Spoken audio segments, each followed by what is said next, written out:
台湾伫1个月内发生3件随机杀人案，专家讲，这个病毒当咧流行，民生的经济受到冲击，未少人感觉负担加震动，压力加震大，恐惊是因为人心浮动，才来引发到社会问题。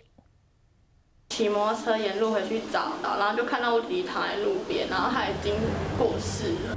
这19岁小弟准备要去上大夜班的半路和线索查甫人抬死，凶手家己承认讲，因为欠钱，临时想要抢劫而行凶。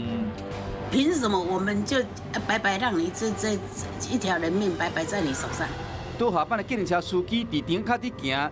和这个凶凶挖头攻击的卖厝的中人抬18刀，这个中人讲因为无业绩，工作无顺利，心情歹，才会凊彩警目标行凶。加上3月中新店一个甲某冤家查甫人抬死无辜的过路人，1个月来已经发生3件随机攻击案件，和民众的惊。无业啦、单身啦、孤立啦，或者是有一些这些精神疾病的，啊，或者是吸毒的，这些当然风险就会高一点。 但是，你看，有时候这几件，他还是一个正常的啊，只是因为最近的疫情而导致他失业啊，他情绪没得发泄，就这样子。所以你要去辨识高风险的，还是真的是有一点难度。中央警察大学法律系主任柯福生分析讲，随机杀人的动机分作6种：想要入角、食免治饭、盗窃现访，想要借杀人产生快感，还是对特定人士不满，找大罪人。 有精神问题，也是想法奇怪的人，以及唔敢自杀，只好犯案求死刑。对本身的遭遇不满，牵拖社会。最近几件随机的攻击，可能都甲对本身的遭遇不满有关系。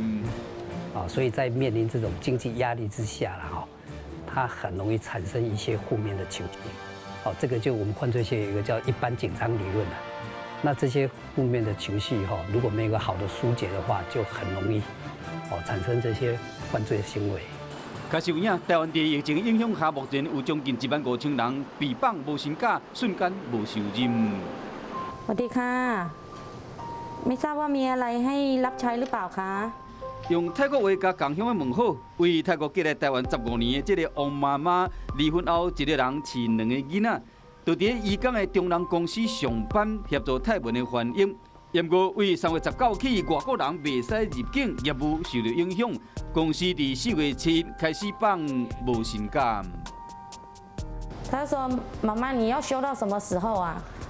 我说：“妈妈也不知道啊。”王妈妈只是这无薪假甲弱势家庭中的缩影。教育中心统计发现，来申请急难救助金的家庭比去年同期增加2倍。疫情影响到生活，压力增加，人心混乱。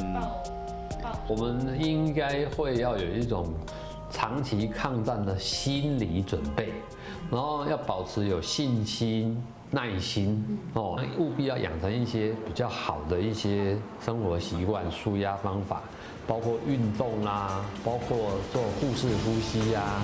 会采加透过电话通讯的软体关怀亲戚朋友，减少无好的情绪。